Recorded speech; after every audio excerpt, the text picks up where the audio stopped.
Hello and welcome to my channel. This is Priya. आज मैं sleep away camp 3 को explain करने जा रही हूँ। अगर आपने इसके पहले 2 पार्ट नहीं देखे तो पहले उनको भी जाकर देखें, लिंक आपको डिस्क्रिप्शन में मिल जाएगा। मूवी की शुरुआत में हम एक लड़की को देखते हैं जिसका नाम मारिया होता है। मारिया आज कैंप जाने वाली होती है। इसके बाद मारिया रेडी होकर कैंप की तरफ जाने वाली होती है कि तभी उसके पीछे एक ट्रक लग जाता है, जिससे बचने के लिए वो भागने लगती है, लेकिन आगे जाकर वो ट्रक उसके ऊपर चढ़ जाता है, जिससे मारिया की वहीं पर मौत हो जाती है। फिर उस ट्रक में से एक लड़की निकलती है जिसका ड्रेस सेम मारिया की तरह ही होता है। इसके बाद वो लड़की मारिया की बॉडी को ट्रक में डाल देती है और गार्बेज में डालकर पूरी तरह से प्रेस कर देती है ताकि किसी को भी इसकी बॉडी का पता ना चले। खैर ये लड़की कोई और नहीं बल्कि एंजेला ही होती है, जिसने बहुत सारे लोगों को मारा होता है। फिर एंजेला मारिया की तरह ड्रेस पहनकर रेडी हो जाती है ताकि किसी को भी शक ना हो कि ये एंजेला है। तभी वहाँ पर एक बस आती है जो कि मारिया को लेने के लिए आई थी। अब एंजेला उस बस में बैठ जाती है और उस कैंप की तरफ जाने लगती है। अब ये सब उस कैंप पर पहुंच चुके होते हैं। ये वही कैंप है जहां पर पिछले साल एंजेला ने सभी को मारा था, लेकिन अब इस कैंप का मैनेजमेंट सिस्टम हरमन और लिली को दे दिया गया है। अब यहाँ पर हम एक रिपोर्टर को भी देखते हैं जो कि उन सभी का इंटरव्यू ले रही होती है, जहाँ पर वो बताती है कि पिछले साल इसी कैंप में कई सारे मर्डर हुए थे जिसे एंजेला नाम की लड़की ने किया था। रिपोर्टर की इस बात से लिली काफी नाराज हो जाती है। वो बिल्कुल भी नहीं चाहती थी कि हमारे कैंप का नाम बदनाम हो, इसीलिए वो रिपोर्टर को काफी डांटने लगती है। इसके बाद रिपोर्टर सभी का इंटरव्यू लेने लगती है। अब रिपोर्टर एंजेला से कहती है कि तुम्हारी उम्र 18 साल से ज्यादा लग रही है, क्योंकि इस कैंप में 18 साल से ऊपर के बच्चों को बुलाना मना था। खैर उस पर एंजेला कहती है कि मैं अभी 17 साल की हूँ और मैंने ज्यादा ड्रग्स का सेवन कर लिया है, इसीलिए मैं आपको 18 साल से ज्यादा की लग रही हूँ। लेकिन एंजेला अब 24 साल की थी। फिर ये रिपोर्टर एंजेला से थोड़ी ड्रग्स मांगती है, जिस पर एंजेला उसे थोड़ा सा ड्रग दे देती है। इसके बाद वो रिपोर्टर अपनी कार से आगे जाने लगती है। फिर आगे जाने पर वो रिपोर्टर उस ड्रग्स को कंज्यूम करने लगती है, लेकिन वो ड्रग्स नहीं बल्कि जहर होता है, जिससे उस रिपोर्टर के मुंह से खून आने लगता है। इसलिए वो रिपोर्टर वहीं पर मर जाती है। अब अगले सीन में हम एंजेला को देखते हैं जो कि वहीं पर अकेली ही खड़ी होती है, पर तभी उसके कुछ फ्रेंड्स उस पर पटाखा फेंक देते हैं, जिससे एंजेला काफी डर जाती है। इसके बाद हम लिली को देखते हैं जो कि वहाँ पर मौजूद सभी बच्चों को एक नए काउंसलर से मिलवाती है, जिसका नाम बार्नी विथमत होता है।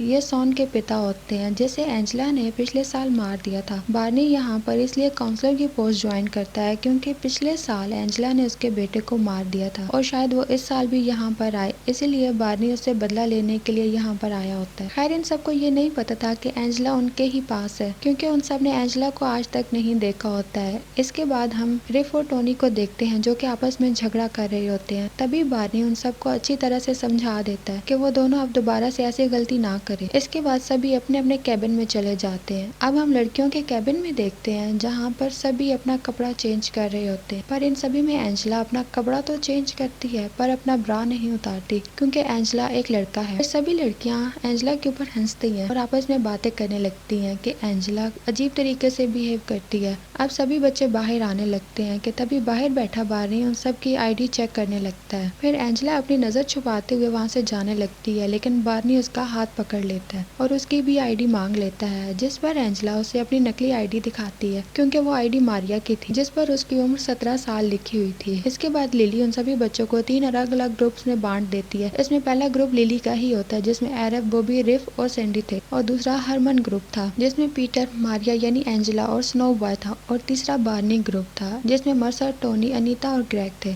फिर इन सभी को लिली जंगल की तरफ भेज देती है क्योंकि उन सभी को जंगल में ही कैंपिंग करनी थी। अब हम बार्नी के ग्रुप को देखते हैं जो अपनी टीम की खुशी के लिए कैंप के रूल को तोड़ता है और उन सभी को मीट दिखाता है ताकि इनके ग्रुप को मछली ना पकड़नी पड़े। इस पर टोनी बार्नी से कहता है कि तुम एक पुलिस ऑफिसर हो, इसलिए तुम कैंप के रूल को तोड़ सकते हो। फिर बार्नी कहता है कि ऐसा बिल्कुल भी नहीं है, मैं तुम सब में अपने बेटे सॉन को देखता हूँ क्योंकि उसे एंजेला ने पिछले साल मार डाला था। अब हम हरमन ग्रुप को देखते हैं जहाँ पर एंजेला, पीटर और स्नो बॉय मछली पकड़ने के लिए तालाब के पास जाते हैं। तभी पीटर एक मछली के अंदर पटाखा डाल देता है, एंजेला के पास उसको फेंक देता है, जिसे देख एंजेला काफी ज्यादा डर जाती है और वहाँ से भागने लगती है। इधर हम हरमन और जैन को देखते हैं जो कि आपस में इंटीमेट हो रहे थे, पर तभी वहाँ पर एंजेला आ जाती है, जिसे देख हरमन टेंट से बाहर निकलता है। तभी एंजेला उस पर डंडे से वार करना शुरू कर देती है और हरमन को उस लकड़ी से मार डालती है। फिर जैन उस टेंट से बाहर आती है और तभी एंजेला जैन को भी जान से मार देती है। फिर एंजेला इन दोनों दोनों की बॉडी को उसी टेंट में डालकर उसका उधर शाम को स्नो बॉय और पीटर फिश पकड़कर वापस अपने टेंट के पास आते हैं। फिर पीटर एंजेला से पूछता है कि हरमन और जेन कहाँ पर है, जिस पर एंजेला पीटर से कहती है कि वो दोनों कैंप हाउस गए हुए हैं और कल तक वापस आ जाएंगे। अब हम बार्नी के ग्रुप को देखते हैं जो कि अपने कैंप के सभी बच्चों को एंजॉय करवा रहा होता है, लेकिन तभी मार्सा को वॉशरूम जाना होता है, जिस पर बार्नी टोनी को उसके साथ भेजता है क्योंकि ये जंगल काफी ज्यादा घना होता है। फिर टोनी और मार्सा जंगल की तरफ जाने लगते हैं। तभी टोनी को झाड़ियों में किसी की मौजूदगी का एहसास होता है। इस पर मार्सा उसे इग्नोर करके आगे चलने के लिए बोलती है। अब टोनी काफी ज्यादा डर चुका था। फिर आगे चलने पर टोनी को किसी की आवाज सुनाई देती है, जहाँ पर वो देखते हैं कि वहाँ पर एक चूहा था। फिर मार्सा टोनी के ऊपर हंसने लगती है। दूसरी तरफ एंजेला रात को जागती है और देखती है कि पीटर और स्नो बॉय दोनों सो रहे होते हैं। तभी एंजेला पीटर के पास जाती है और उसके मुंह पर एक पटाखा रखकर उसमें आग लगा देती है। पटाखे की आवाज सुनकर स्नो बॉय की आंख खुल जाती है और वो देखता है कि तभी पीटर का सर ब्लास्ट हो चुका होता है, जिसे देख स्नो बॉय चिल्लाने लगता है। इसके बाद एंजेला उसके भी सर पर डंडे से हमला कर देती है, जिससे स्नो बॉय भी वहीं पर मर जाता है। अब एंजेला उन दोनों की बॉडी को उस टेंट में डाल देती है जहाँ पर हरमन और जेन की बॉडी थी। इसके बाद एंजेला उस टेंट पर पेट्रोल छिड़क देती है, जिसके बाद वो उस टेंट में आग लगा देती है। अब एंजेला अपने ग्रुप में अकेली ही बचती है, इसलिए एंजेला लिली के ग्रुप में आ जाती है। फिर लिली उससे पूछती है कि तुम यहाँ क्यों आई हो। इस पर एंजेला कहती है कि हरमन ने मुझे इस ग्रुप में भेज दिया है ताकि मैं तुम सबके साथ एक्सचेंज हो सकूं। फिर लिली पूछती है कि तुम किसके साथ एक्सचेंज होना चाहोगी, जिस पर एंजेला कहती है कि अरब के साथ। अब अरब एंजेला के साथ अपने टेंट पर आती है, जहाँ अरब उसके टेंट में देखती है कि उन टेंट के सभी लोगों का सामान वहीं पर पड़ा हुआ है। तभी एंजेला उस पर कुल्हाड़ी से वार कर देती है, जिससे एंजेला का सिर कट जाता है और वहीं भी मारी जाती है। इसके बाद अब एंजेला लिली के ग्रुप में वापस आती है। फिर लिली एंजेला से पूछती है कि अरब कहाँ है। इस पर एंजेला लिली को बताती है कि अरब हमारे ग्रुप के लोगों के साथ काफी घुल मिल गई है और वहीं पर रुक गई है। उधर बार्नी के ग्रुप का सब कुछ ठीक ठाक चल रहा होता है। यहाँ लिली अपने ग्रुप टीम को एक गेम खेलने के लिए बोलती है। इस गेम में सैंडी एंजेला की आंखों पर पट्टी बांधेगी और रिफ बॉबी की आंखों पर पट्टी बांध देगा। फिर यही चीज सेम एंजेला और बॉबी भी करेंगे। इसके बाद सैंडी एंजेला की आंखों पर पट्टी बांध देती है और उसे जंगल की तरफ ले आती है और उसके साथ प्रैंक करने लगती है, जिस पर एंजेला को काफी गुस्सा आ जाता है और उसे पट्टी खोलने के लिए बोलती है। फिर एंजेला सैंडी की आंखों पर पट्टी बांध देती है और उसे एक ग्राउंड के पास ले आती है और उससे पूछती है कि क्या तुम अल्कोहल का सेवन करती हो, जिस पर सैंडी उसे हाँ में जवाब देती है। इतने में एंजेला गुस्सा हो जाती है और उसके पैंट से हुक लटकाकर उस रस्सी को खींचने लगती है, जिससे सैंडी काफी ऊपर चली जाती है। फिर एंजेला उस रस्सी को छोड़ देती है, जिसके बाद सैंडी नीचे गिर जाती है, जिससे सैंडी भी मारी जाती है। फिर से एंजेला उस लिली के ग्रुप के पास आ जाती है। फिर लिली उससे पूछती है कि सैंडी कहाँ पर है। अब एंजेला लिली को बताती है कि सैंडी के सर में काफी दर्द हो रहा था, इसलिए वो रेस्ट करने के लिए कैंप हाउस चली गई है।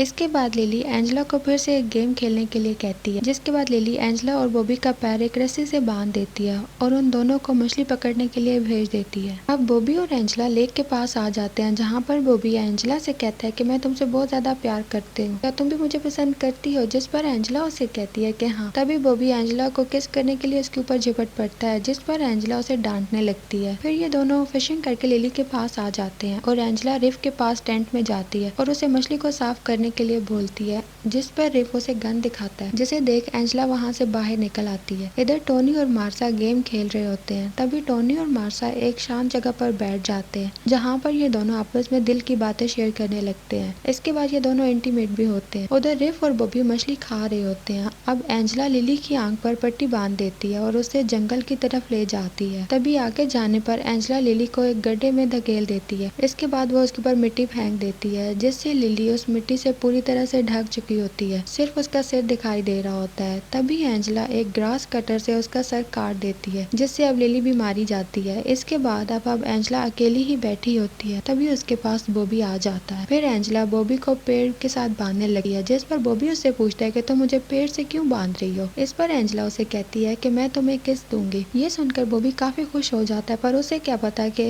एंजेला उसे कैसा किस देने वाली है। खैर अब एंजेला उसके हाथ से बंधी हुई रस्सी को कार के साथ बांध देती है और कार को आगे बढ़ाने लगती है, जिससे अब बॉबी का हाथ टूट जाता है और अब वो भी मर जाता है। इधर रिफ टेंट के अंदर म्यूजिक सुन रहा होता है। तभी एंजेला उसके पास जाती है और डंडे से उसके टेंट पर हमला कर देती है। फिर वो एक कील उसके सर में घुसा देती है, जिससे वो भी मारा जाता है। अब फाइनली एंजेला ने दोनों ग्रुप के सभी मेंबर्स को मार दिया होता है। अब अगले दिन एंजेला बार्नी के ग्रुप के पास आती है और बार्नी से कहती है कि कि मुझे इस ग्रुप के साथ एक्सचेंज होना है, जिस पर बार्नी उसे कहता है कि तुम्हें किसके साथ एक्सचेंज होना है। फिर एंजेला उसे कहती है कि मुझे मार्सा के साथ। अब इसके बाद एंजेला मार्सा को अपने टेंट के पास लेकर आने लगती है और उन सभी के साथ बार्नी भी वहाँ पर आ रहा होता है, क्योंकि उन्हें नहीं पता था कि एंजेला ने बाकी दो ग्रुप को खत्म कर दिया। तभी एंजेला वहाँ पर गिर जाती है, जिससे उसे थोड़ी चोट लग जाती है। अब मार्सा और बार्नी उसे कैंप हाउस में लेकर आते हैं, जहाँ आने पर बार्नी उसके पैर में पट्टी बांधता है, जिस पर एंजेला उन दोनों को थैंक्स बोलती है। तभी मार्सा कैंप हाउस के बाहर देखती है, जहां पर उसे एक बोरी में लाश दिखाई देती है। यह देखकर मार्सा काफी तेजी से चिल्लाने लगती है। यह सुनकर बार्नी उसके पास जाता है। फिर बार्नी मार्सा को वहां से भागने के लिए कहता है, क्योंकि अब उसे समझ में आ जाता है कि यह मारिया नहीं बल्कि एंजेला ही है और उसने ही सभी को मारा होता है। फिर बार्नी उसे कहता है कि जब से तुमने मेरे बेटे को मारा है, मैं तब से तुम्हें ढूंढ रहा था और अब तुम मुझे मिल ही गई हो, इसलिए अब तुम नहीं बचोगी। पर बार्नी को क्या पता कि एंजेला के हाथ में गन है।